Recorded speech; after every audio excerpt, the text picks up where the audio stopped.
भीमसेन ने युधिष्ठिर की बात का प्रतिवाद नहीं किया, सिर्फ इतना ही कहा, राजन आप जरा भी चिंता ना करें, मैं इसी समय जाकर उनका कुशल समाचार लाता हूँ और आपको उनकी खबर देता हूँ।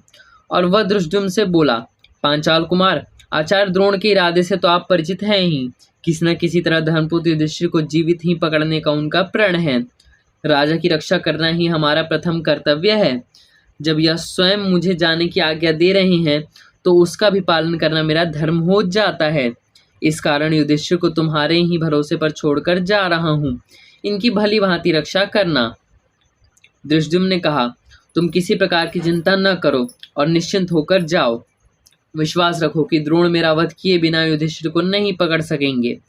आचार्य द्रोण के जन्म के वैरी धृष्टद्युम्न के इस प्रकार विश्वास दिलाने पर भीम निश्चिंत होकर तेजी से अर्जुन की तरफ चल दिया। अर्जुन की सहायता के लिए जाते हुए भीमसेन को कौरव सेना के वीरों ने आ घेरा और उसका रास्ता रोकने की चेष्टा की, लेकिन जैसे शेर छोटे मोटे जानवर को खदेड़ देता है उसी प्रकार भीमसेन ने शत्रु सेना को तितर बितर कर दिया। रास्ते में भीम के हाथों धृतराष्ट्र के 11 बेटे मारे गए। भीम इस तरह जाते जाते द्रोण के पास पहुंच गया। आचार्य द्रोण उसका रास्ता रोककर बोले, भीमसेन मैं तुम्हारा शत्रु हूँ, मुझे परास्त किए बिना तुम आगे नहीं बढ़ सकोगे। मेरी अनुमति पाकर ही तुम्हारा भाई अर्जुन व्यूह में दाखिल हुआ है, पर तुम्हें मैं जाने की इजाज़त नहीं दूंगा। आचार्य का ख्याल था कि अर्जुन की भांति भीमसेन भी उनके प्रति आदर प्रकट करेगा, किंतु भीमसेन तो उल्टा गुस्सा हो गया। बोला, ब्राह्मण श्रेष्ठ, अर्जुन सेना में घुस पाया है तो आपसे इजाज़त लेकर नहीं बल्कि अपने पराक्रम के बूते पर व्यूह तोड़कर वह अंदर दाखिल हुआ है। अर्जुन ने आप पर दया की होगी, परंतु आप मुझसे ऐसी आशा न रखिए।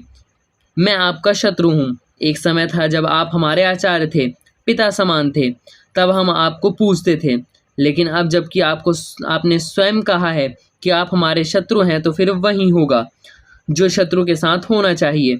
और ये कहते कहते भीम गदा घुमाता हुआ द्रोण पर टूट पड़ा और द्रोण का रथ चूर चूर कर डाला। द्रोण को दूसरे रथ पर सवार होना पड़ा। भीम ने उसे भी चकनाचूर कर दिया। इस तरह गदा घुमाते हुए चारों ओर के सैनिकों को भी तितर बितर करके भीमसेन व्यूह के अंदर घुस गया।